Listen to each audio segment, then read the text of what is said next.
Terima kasih sudah mengklik video ini dan jangan lupa komen, like, dan subscribe teman-teman. Subscribe itu gratis, tidak berbayar sama sekali. Terima kasih. Kita ke informasi lainnya, isu beredarnya surat Presiden tentang pergantian Kapolri ditanggapi oleh Jenderal Polisi Listio Sigit Prabowo. Menurutnya pergantian Kapolri sepenuhnya merupakan hak prerogatif Presiden dan tidak mengganggu kinerja Polri. Kapolri Jenderal Listio Sigit Prabowo akhirnya buka suara menanggapi isu beredarnya surat Presiden atau Surpres tentang pergantian dirinya dari jabatan Kapolri. Listio menegaskan bahwa keputusan pergantian Kapolri merupakan hak prerogatif Presiden. Sebagai prajurit, ia menyatakan siap melaksanakan apapun keputusan yang ditetapkan oleh Presiden. Listio Sigit juga memastikan bahwa isu yang beredar tidak mempengaruhi kinerja Polri. Sementara itu, Komisi 3 DPR sebelumnya membantah telah menerima surat Presiden terkait pergantian Kapolri. Itu kan prerogatif Presiden. Jadi, ya buat kita prajurit kan, apapun dilaksanakan. Kita menunggu saja. Pak, tadi mengganggu itu ada hoax, Pak. Ya? Isu tersebut mengganggu kinerjanya. Oh enggak, Enggak ya, sama sekali ya. sangat tidak. Pak, tadi kan Saya menolak polisi di bawah kementerian.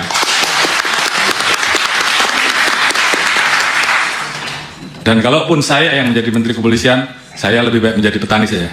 Oh iya, ini menyala nih Pak Kapolri ini. Benar. Oleh karena itu, saya anggap meletakkan Polri di bawah kementerian sama saja melemahkan institusi Polri, melemahkan negara, dan melemahkan Presiden. Oleh karena itu, apabila ada pilihan, apakah polisi tetap berada di bawah Presiden atau polisi tetap di bawah Presiden namun ada Menteri Kepolisian, Kapolri tetap memimpin, saya memilih Kapolri saja yang dicopot. Masih ingat pernyataan keras Kapolri Jenderal Listio Sigit pada akhir Januari lalu? Itu peristiwanya terjadi di Komisi 3 DPR RI. Video yang tadi Anda lihat ya. Saat itu Listio Sigit bersuara keras terkait wacana reformasi Polri dan penempatan Polri di bawah kementerian. Dan tidak lagi di bawah Presiden langsung seperti sekarang. Listio Sigit pada waktu itu pasang badan dan menantang itu demi melindungi eksistensi institusi Polri. Bahkan dia siap dicopot karena sikapnya itu dan kata dia lebih baik jadi petani ya. Namun kali ini reaksi Listio Sigit itu sangat berbeda ketika muncul rumor yang sangat kencang bahwa dia akan dicopot dari jabatannya.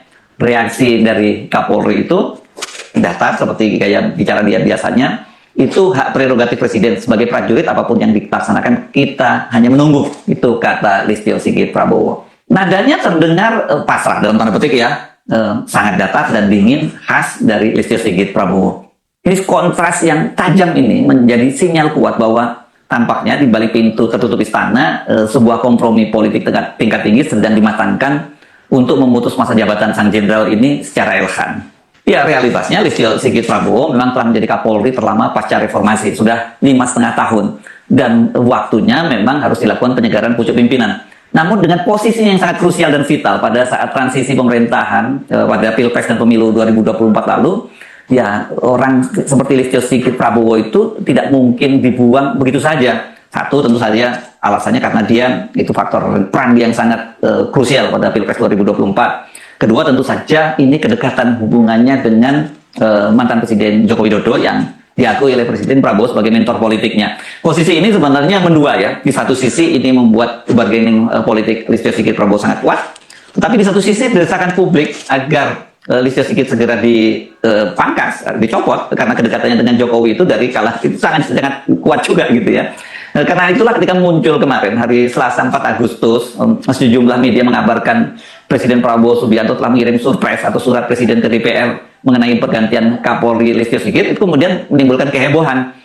Nah, yang sangat menarik, Ketua Komisi 3 DPR RI Habibur Rahman itu langsung membantahnya. Dia mengaku sudah mengecek pada pimpinan DPR, tidak ada surat itu, dan dia menyimpulkan bahwa kabar munculnya surat Presiden atau surprise ke DPR itu hoax, kata dia, kabar bohong. Bantahan yang sama juga disampaikan oleh Wakil Ketua Komisi 3 Ahmad Sahroni. Namun, politisi Nasdem ini menilai wajar muncul isu tersebut karena Kapolri Listio Sigit Prabowo kan sudah menjabat lebih dari 5 tahun. Tetapi yang sangat menarik adalah respon dari Kepala Badan Pengendalian Pembangunan dan Investigasi Khusus atau Bapisus Aris Marsudianto. Ini orang dekat Prabowo yang ada di lingkaran istana. Dia kepada wartawan, saya baca di Sindo ini, dia tidak membantah atau membenarkan isu itu. dia hanya menjawab sebuah pernyataan yang menimbulkan multitafsir. Karena kata dia begini, tunggu tanggal mainnya. Jabatan di dunia ini pasti akan diganti. Tidak ada yang tidak diganti. Kan begitu ya. Tinggal waktunya tergantung Bapak Presiden. ini kalimat yang multitafsir dan jelas berbeda dengan apa yang disampaikan oleh DPR.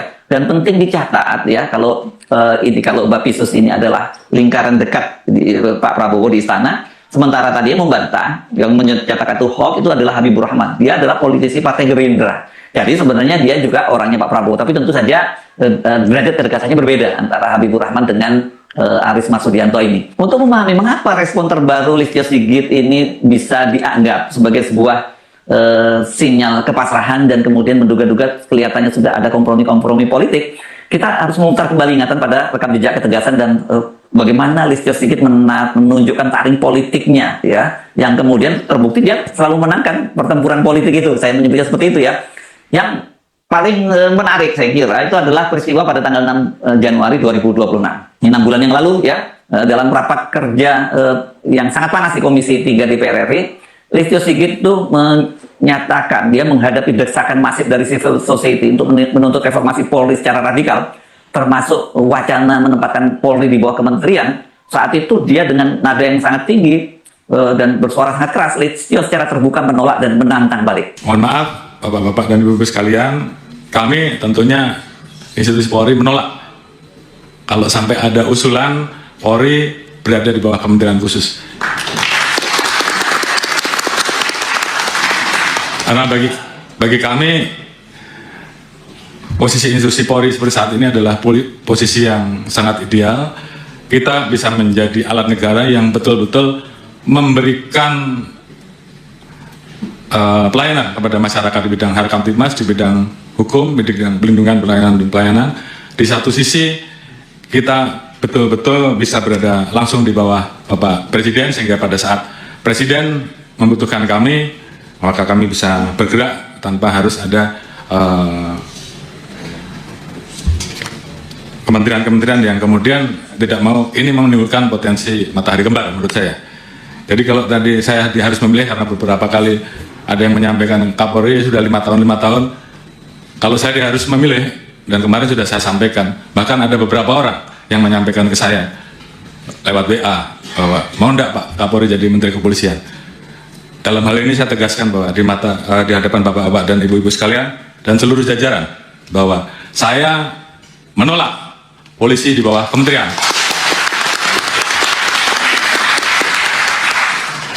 Dan kalaupun saya yang menjadi Menteri Kepolisian, saya lebih baik menjadi petani saja. Oh iya, ini menyala nih Pak Kapolri ini. Benar. Oleh karena itu, saya anggap meletakkan Polri di bawah kementerian sama saja melemahkan institusi Polri, melemahkan negara, dan melemahkan Presiden. Oleh karena itu, apabila ada pilihan, apakah polisi tetap berada di bawah Presiden, atau polisi tetap di bawah Presiden namun ada Menteri Kepolisian, Kapolri tetap memimpin, saya memilih Kapolri saja yang dicopot. Saya kira itu sebagai untuk sikap tegas. Dan saya minta seluruh jajaran laksanakan ini. Perjuangkan sampai titik darah penghabisan. Terima kasih. Luar biasa. Pernyataan tadi sangat keras loh ya. Itu bentuk pasang badan total dan kemudian ternyata berhasil meredam desakan reformasi sipil sekaligus menegaskan posisi Polri yang ini semakin berdaya. Dan bukan hanya itu saja sebenarnya, Listio Sigit menunjukkan perlawanan dan sekaligus menunjukkan ketangguhan politiknya. Dia berani berhadapan dengan putusan hukum tertinggi negara, yakni pasca Mahkamah Konstitusi mengetok putusan nomor 114 tahun 2025 pada tanggal 13 November 2025 yang melarang ketat anggota Polri menempati jabatan sipil.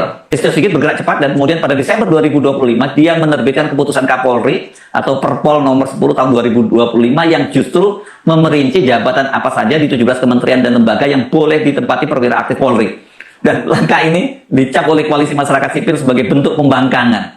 Namun Listio Sigit bergeming. Begitu juga dengan rencana reformasi Polri. Dan kita tahu kan akhirnya reformasi Polri gembos. Walaupun Presiden Prabowo sendiri sudah berjanji ketika bertemu dengan tokoh-tokoh masyarakat sipil di istana. Ini kelihatan sekali posisi Listio Sigit itu semakin absolut karena diperkuat dengan regulasi baru Undang-Undang Polri nomor 5 tahun 2026 yang memperpanjang usia pensiunnya secara normal hingga Mei 2029.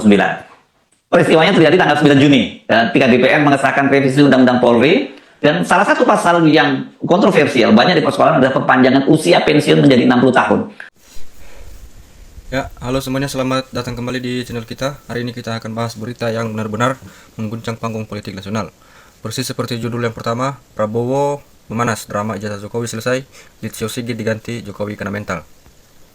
Saya tekankan sekali lagi dalam penjelasan kita ini, kita menganggap semua isi klaim benar dan video ini adalah kenyataan yang benar-benar terjadi. Jadi apa yang akan saya sampaikan adalah penjabaran mendalam dari peristiwa besar yang sedang berlangsung saat ini. Judul ini berbicara banyak hal sekaligus. Yang pertama, Prabowo memanas, artinya presiden kita tidak lagi diam, tidak lagi bersabar. Ada hal yang membuatnya bertindak tegas, bahkan keras. Yang kedua, drama ijazah Jokowi selesai, artinya polemik yang sudah berbulan-bulan, bahkan bertahun-tahun, menggelayuti mantan presiden Jokowi, kini sampai pada titik akhir yang tak terduga. Yang ketiga, Listio Sigit diganti. Pucuk pimpinan kepolisian yang selama ini memegang peran kunci dalam penanganan kasus ini pun akhirnya ditarik mundur. Dan yang terakhir, Jokowi kena mental, artinya dampak dari semua peristiwa ini begitu berat hingga meruntuhkan keteguhan dan posisi yang selama ini ia bangun. Mari kita bedah satu persatu teman-teman, perlahan namun pasti, agar kita benar-benar paham apa yang sedang terjadi di balik layar kekuasaan saat ini. Kita mulai dari isu yang paling lama bergulir, polemik keaslian ijazah Jokowi. Sejak lama isu ini muncul, tenggelam, lalu muncul kembali dengan kekuatan yang makin besar, mulai dari tudingan-tudingan di media sosial, laporan kepolisian, hingga sidang-sidang di pengadilan yang berlarut-larut. Banyak pihak yang meminta agar dokumen asli diperlihatkan secara terbuka, ada yang menyatakan dokumen itu sah, ada yang meragukan keasliannya, ada yang dilaporkan, ada yang menjadi tersangka. Proses hukum berjalan berbelit-belit, namun menurut apa yang dikabarkan dalam video ini dan kita anggap benar, kini seluruh proses itu telah sampai pada titik penyelesaian akhir. Artinya teman-teman, segala keraguan, segala perselisihan, segala perdebatan yang memakan waktu berbulan-bulan itu telah mendapatkan jawaban yang pasti. Dan penyelesaian ini bukan sekedar putusan pengadilan biasa, melainkan hasil dari keputusan yang diambil langsung oleh Presiden Prabowo yang sudah tidak sabar melihat kasus ini berlarut-larut tanpa ujung. Mengapa Prabowo harus sampai terus turun tangan secara langsung?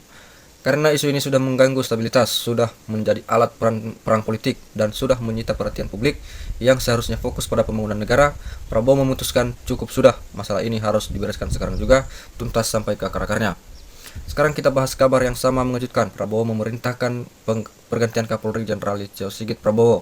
Selama ini, Listio Sigit adalah pihak yang memegang kendali utama dalam penanganan kasus-kasus yang berkaitan dengan isu ijazah Jokowi, mulai dari penyidikan, penetapan tersangka, hingga pengambilan keputusan di lapangan, semuanya berada di bawah arahannya.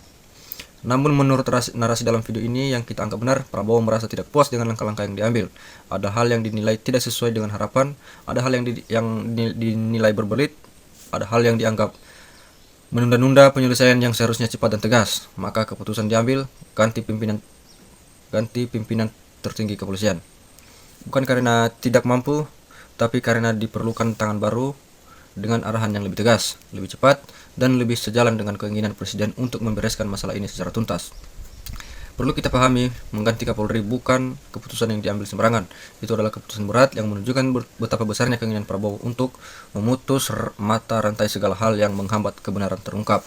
Dan ini menjadi sinyal yang sangat jelas, siapapun yang dianggap tidak sejalan dengan arah kebijakan Presiden akan disingkirkan. Tak ada yang kebal, tak ada yang tersentuh, meskipun itu pejabat setinggi Kapolri. Mengapa dikatakan Prabowo sedang memanas? Karena selama ini ia dikenal sangat sabar, sangat menjaga keharmonisan, dan sangat menghargai masa lalu dan jasa-jasa pihak lain. Namun pada titik ini, kesabaran itu ada batasnya. Prabowo melihat bahwa isu ini tidak lagi sekedar soal dokumen akademik. Isu ini sudah menjadi senjata politik yang dipakai untuk saling menjatuhkan, sudah mengganggu kewibawaan lembaga negara, dan sudah membebani pemerintahan yang baru berjalan. Ketika ia melihat proses hukum tidak berjalan sebagaimana mestinya, ketika ia melihat ada yang ditutupi atau diperlambat, maka ia tidak bisa lagi diam saja. Kemarahan atau ketegasan Prabowo bukan tanpa alasan. Ia berdiri di atas amanat rakyat untuk menegakkan keadilan tanpa pandang bulu. Jika ada pejabat yang dinilai tidak mampu menyelesaikan tugasnya dengan baik, maka Presiden berhak mengambil keputusan terbaik demi negara. Itulah bentuk tanggung jawab sebagai pimpinan tertinggi. Dan langkah ini menunjukkan satu hal penting, Prabowo tidak mau terikat pada janji lama atau ikatan pertemanan yang justru merugikan negara. Kepentingan bangsa dan negara di atas segalanya, di atas siapapun nama besarnya. Kini kita sampai pada bagian yang paling menyentuh sisi pribadi sekaligus politik. Jokowi dikatakan kena mental. Apa artinya? Selama ini lebih dari 1 dekade, Jokowi adalah figur yang sangat kuat, yang namanya selalu berkaitan dengan kekuasaan. Namun kini, saat drama ijazah yang dibela-bela selama ini dinyatakan selesai dengan hasil yang tidak menguntungkan. Saat orang-orang dulu ia percayai mulai diganti satu persatu, maka perlindungan dan pengaruh yang ia miliki pun mulai runtuh. Kena mental bukan sekedar sedih atau kecewa, lebih dalam dari itu. Ia merasakan bahwa posisinya telah berubah drastis, bahwa apa yang dulu ia anggap aman kini tak lagi begitu, bahwa perlindungan kekuasaan yang dulu menyelimutinya kini telah ditarik kembali. Tekanan datang dari segala arah, dari proses hukum yang kini berjalan pasti, dari pergantian pejabat yang dulunya menjadi sekutu, hingga dari pandangan publik yang kini melihat kenyataan yang sesungguhnya. Semua itu bertumpuk menjadi beban yang sangat berat, yang membuat seseorang yang dulu begitu tegar kini harus merasakan dampak dari segala peristiwa ini secara langsung. Ini adalah bukti nyata bahwa kekuasaan itu silih berganti, tak ada yang abadi, dan saat roda berputar siapapun bisa berada di posisi yang berbeda. Nah, kira-kira demikian penjelasan mengenai video ini teman-teman. Terima kasih sudah menonton dan sampai jumpa di video berikutnya. Terima kasih.